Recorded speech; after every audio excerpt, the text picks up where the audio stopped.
GrussellMedia.com. Power 106 where hip-hop lives, Big Boys neighborhood. All righty, ladies and gentlemen, I stand with Magic. I stand with Magic. We got Magic Johnson in the neighborhood.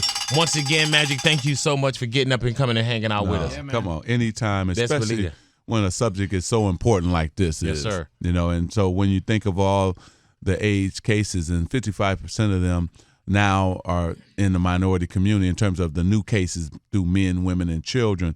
And so the black and brown community got to really come together and really educate themselves and really understand that this disease is out here in a big way. And so what I did was I partnered with Abbott, and what we're trying to do right now is make sure that we get a lot of material out into our community and really help them to understand that what the disease is about, how you can get the disease, because there's a lot of misinformation when it comes to HIV and AIDS in our community. Yes, sir. And so what we're trying to do is provide the right information, and so that you'll know how you can get HIV and not understand that this disease is out here in a big way, and it's not going anywhere. Right. Yeah, they said in the next 25 years, it's supposed to be the third leading cause of death. Yes. Right after stroke and heart attack. And it's number one in black women as well as Latino women. So we have to understand that this disease is here to stay. And so we're going to partner with a lot of faith-based organizations. We're also getting this information out in prison systems,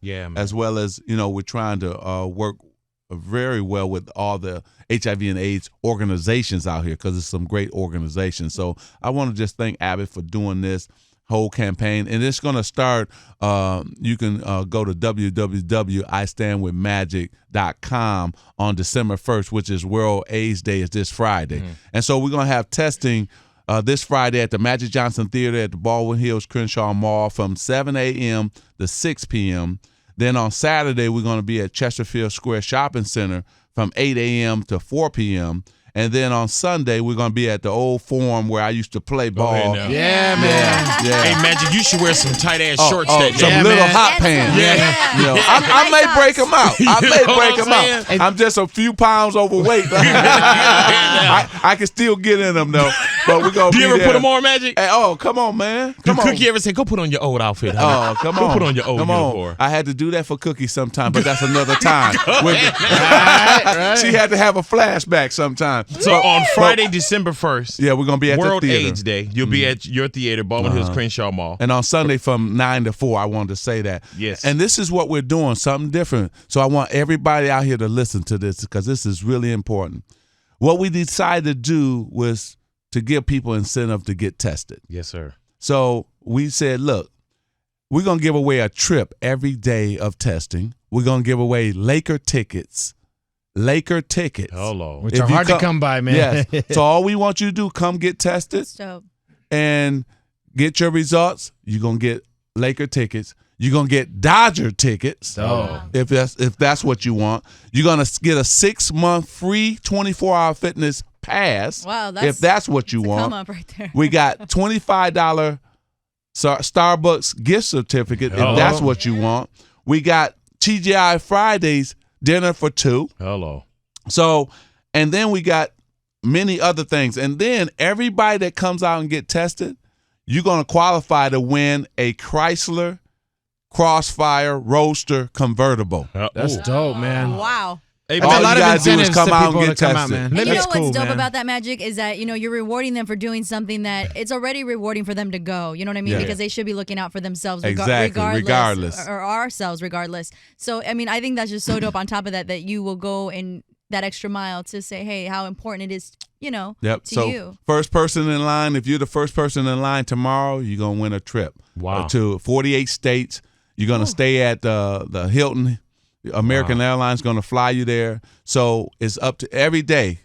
You're the first person in line. Friday, Saturday, Sunday, you're going to get a chance to win a trip. Or that's cool, you get a chance to pick Laker tickets or Dodger tickets, whatever you want that we have available, you get a chance to pick. So come on out. I really applaud you because and you know what? You hold the flag and you don't have to, and I think that's just so dope. Yeah, man. I was thinking about that. It's funny that you said that because everybody remembers when and where you were when you made your announcement. Right. And at that point, I don't think you realized that you would champion this cause as much as you are now. This much time later, and I just want to applaud you, man, because there's a lot of people that would be in your position that may not make the issue as public as you have, and continue to do it a decade and more later. So, man, thank you on behalf of not only Laker fans and people that admire your career as a basketball player, but admire what you've done with your life after that announcement. I really appreciate it, but this is what I'm supposed to do. I'm supposed to get out here and really make a difference in the community, tell everybody about HIV and AIDS, tell everybody about how important it is to get tested, because if you get tested with early detection, you can live for a long time, because we have 26 drugs now. When I announced 15 years ago, we only had one drug. Now we have 26, and you can live for a long time. Minorities' fear is that they're going to find out they have HIV. That shouldn't be it today. If you should go in and want to know, as Big Boy said, and then we can put you right on some drugs and some medicine, and you can be here for a long time. The problem is a lot of minorities are walking around and they have HIV and they don't know. Right. So they're infecting a lot of other people. Right. So what we're trying to do is cut these numbers down by getting people to get tested, also giving them the right information. And so, like a lot of different rumors had been going around. Well, magic now is cured. No, magic isn't cured. The virus just laying dead in my body, and we want to keep it asleep in my body. Right. And so, but I'm doing well because I take my medicine, I work out every day, and I do what I'm supposed to do. And Magic, 15 years ago, when we heard that Magic Johnson, when we heard the announcement, we were thinking like, man, that's a death sentence.